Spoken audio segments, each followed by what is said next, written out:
Phoenix Rising by Michael Anastas. In the rocket headquarters of Salt Lake City, Giovanni was debating over the same options. In truth, he was a minion of the wraiths, and he knew it to be true. It was just a stroke of luck that Meowth had received the minion instead. Had he actually remembered his oath to the wraiths, he would never have betrayed Merlin in the first place. "But it's too late for that," he sullenly whispered, his Persian looking on with curiosity. "One of the Phoenix trainers captured Meowth. They probably already know I'm here." He fell down into the chair behind his desk. "Knowing them, it'll take hours for them to find me. Not enough time for another escape." He lowered his head down to his knees, where his forehead eventually met the edge of his desk. "Dear God, please forgive me." There was a slight buzz on the intercom, one which nearly sent Giovanni falling back into his chair. He reached out with a trembling hand and pressed the button on his desk. "Giovanni," said his secretary, "the Team Rocket members you called are here." Good," he stuttered. "Please, send them in." The door swung open, and in walked Jesse, James, Butch, and Cassidy, all dressed in casual attire, namely because Team Rocket was a target for both Phoenix trainers and the wraiths. It was dangerous enough for them to go out in the open as it was. Giovanni stood from his desk. "Team Rocket veterans, Jesse, James, Butch, Cassidy," he said, nodding towards each member. "Thank you for coming." He gestured towards the chairs which he had set up before the desk in advance. "Please, have a seat." They each pulled up a chair and sat down before him. "As you know, the ghost Pokemon called wraiths were responsible for the hurricane which threatened the many coastal developments of the Pacific Ocean. Well, as predicted, the Phoenix trainers disposed of the problem. However, now the wraiths are at large, and the Phoenix trainers will probably be coming here for the answers." Cassidy slowly raised her hand.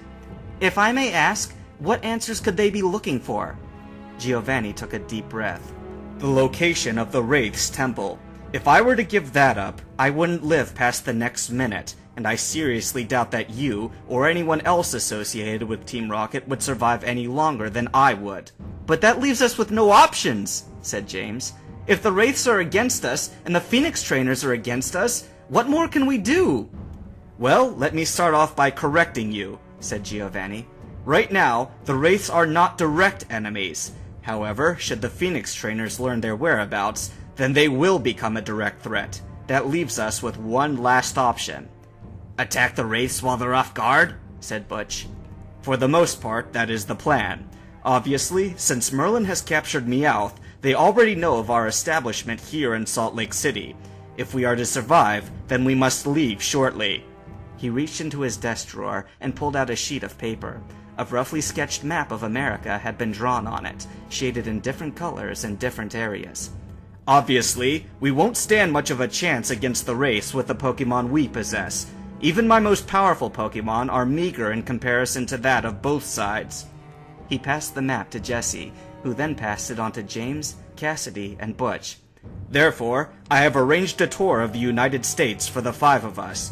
We won't cover any landmarks, but we will see some great Pokemon on the way." James looked over the map when it was passed to him. "Is that what the colored blotches on the map are for?" "Correct. We'll be passing over each area highlighted on the map. Those are the areas in which various Pokemon can be found, namely, those which were banned by the Pokemon Leagues, and are therefore only raised by Phoenix trainers and other renegade organizations. The area highlighted in blue will be where our tour will start. That is where Lavians and Leviathans are most common, and possibly the only place they can be hunted without a permit. Once we've each captured a Leviathan, it should be fairly easy to obtain the more powerful Hex, Leech, Ungermax, and Halberdier. Ungermax is a must. To my knowledge, it was the only Pokemon capable of defeating one of the Wraith's minions." Cassidy passed the map to Butch. "I'll keep that in mind," she said with a smirk. "Cassidy, back in the past, you might have had time to be evil, but now we have a real-life crisis on our hands." The buzzer sounded again, and this time, Giovanni did fall out of his seat. He pulled himself from the desk and pressed the button. "Giovanni, someone to see you." The secretary released the button and looked up from her desk at the new visitor. "I'm sorry, but he is currently unable to see you. You must understand, even small businesses such as ours have little time to spare. Did he tell you that? Ash asked skeptically. Really, it is imperative that I have a word with him. I've been waiting for his reply for 5 years. Look, I know you probably have something you feel to be important, but I can't decide if you're telling the truth or not. I just get my salary decreased if I make the choice on my own. Ash reached into his inner coat pocket and produced out what was currently his most valued possession, the real-life Phoenix badge, and placed it on the desk. The secretary's eyes fell down upon the flat statue made of finest amber and gold, cut down into great detail to a bird half the size of a hubcap, and swallowed hard. I cannot understand why such an organization like yours would be interested in such a small company as ours. Pokemon is not our trade. To my knowledge, nobody in this entire building even has the ownership of... What about the Persian that always follows him around? Well, Christ, I forgot about that one. Still, why would you be interested in that one Pokemon? It's not the Persian I'm interested in. Quit acting like you know nothing. You know damn well why I'm here. While the secretary did her best to keep Ash at the front desk, Giovanni opened the window which led to the fire escape and gave his men the come here motion with his hands. He went down the first flight of stairs, made it to the 17th floor, and nearly fell the rest of the way when he saw the assortment of flying Pokemon in a cluster on the ground floor, accompanied by 8 figures wearing the Phoenix jacket, one of which was being followed around by 2 idiots waving Pokeballs in his direction. Even from up there, he could clearly hear one of them say, "Yeah, you think you're the bomb, but you're still too chicken to fight me!" Giovanni turned back around and nearly plowed into Butch. "Go up! Go up!" Dragon, the trainer with the 2 idiots following him, was the first to notice Giovanni in his escape attempt, probably because of his psychic abilities. Just like you predicted, Merlin, he's trying to get away. Cristobal stepped up under the fire escape ladder, which stopped some 15 feet above the ground. We could always corner him like we're so good at doing, he said calmly. Who's coming up the ladder with me? Darius stepped forward, and Cristobal bent his knees and sailed high through the air, grasping the second step with the greatest of ease. A good oomph, and he was already on the 2nd floor. Darius did the same thing, but in quicker time, and the 2 idiots looked on in awe. So what if they're tough? Muttered one of them. That doesn't mean they got good Pokemon, does it? I don't know. Once again, the Phoenix trainers executed a procedure which they had learned in school. Originally, the boxing strategy was for capturing Pokemon as a team, but it worked in just about any scenario you can name anyway. Darius flew into Giovanni's office, pulled Ash away from the front desk, and that made the first party of 3. Andrew, Freeman, and Cassie made up the second team, which took to the back alley and found the second fire escape, which required no gigantic leap. The remaining 3, Merlin, Nikki, and Dragon, leapt onto the backs of their flying Pokemon and took flight. There would be no way for Giovanni to escape this one. He probably already knew they were setting it up, but he still climbed to the roof. "Boss, here they come!" shouted Butch. "Don't attack!" ordered Giovanni as he climbed the ladder. "Save that for the last resort!" At the top floor, they went into a mad sprint for what they thought to be their only possible escape, the tiny one-man helicopter which fit into a nice little corner on the roof. "How will all 5 of us get into that?" Butch shouted. "I don't know. Cling to the sides, I suppose." And then, to their absolute horror, the helicopter's blades began to spin, and it lifted gently off the ground and circled around to face them. Freeman, the pilot, saluted them with his right hand and smiled. "You've got nowhere to go!" shouted Merlin as he came in for a landing. "Just give it up now and we can make this easy!" Giovanni's men reached for their weapons and Pokeballs. "We're not here for you!" shouted Merlin. "We're here to find the wraiths! Just tell us where they are and we can go!" Giovanni reached for his handgun, which he had gotten accustomed to taking everywhere with him. "I could never do that! They'd have me dead before I could get the words out!" "Indeed we would!" There wasn't even time to react. For less than a split second after those words had been spoken, the concrete beneath them erupted into an inferno. The powerful blast sent the 5 of them spiraling off in various directions, and 3 trench-coated men stepped out from the blaze. Merlin leapt off the back of his Dragonite, landed on one knee, and drew his sword. "How many times do we have to kill you?" "This time that won't be necessary," said his father with a smile. "We're just here for the thieves."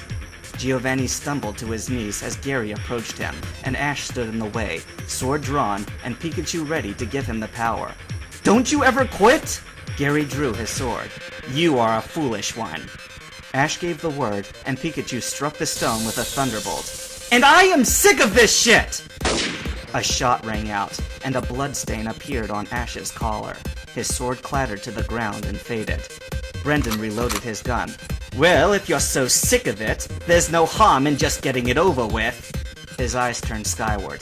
"What the—" And then, hundreds of shots rang out, and Brendan Bible once again fell to the ground. This time, his head had been removed from his shoulders. Freeman turned the helicopter around towards Gary. "Rest in pieces, dear brother," he muttered under his breath. And now, he never got the final words out, because it was then that Merlin's father drove his sword through the tail of the helicopter and released its power. It landed in a river 2 blocks down the street. Freeman lived, but he had definitely been counted out of the fight. The other Phoenix trainers and Team Rocket members rushed into the battle and found themselves caught in the wall, which was the battle with Merlin's father. Giovanni tried to run away, but was blocked by Gary at the same fire escape that had once been his only way out. Gary raised his sword in the air, and the black power glowed stronger. "And now, I bid thee farewell," Gary said with a smile, and then he swung his sword. Giovanni stuttered out his breaths, stepped back, and fainted, for his lucky star had shined again. "Damn you to hell!" Gary shouted, and slashed the air before him. Michael held his blade firmly before him. "You've got 2 choices," he said bluntly. "Be a stubborn dick and run into a fight you cannot win, or pack your bags and fuck off. What's it gonna be?" Gary held his sword before him, and soon lowered it. Merlin's father had been defeated, and now stared blankly at the clouds, covered in his own blood, and the entire army was ready to attack. Gary sheathed his sword. "Go ahead.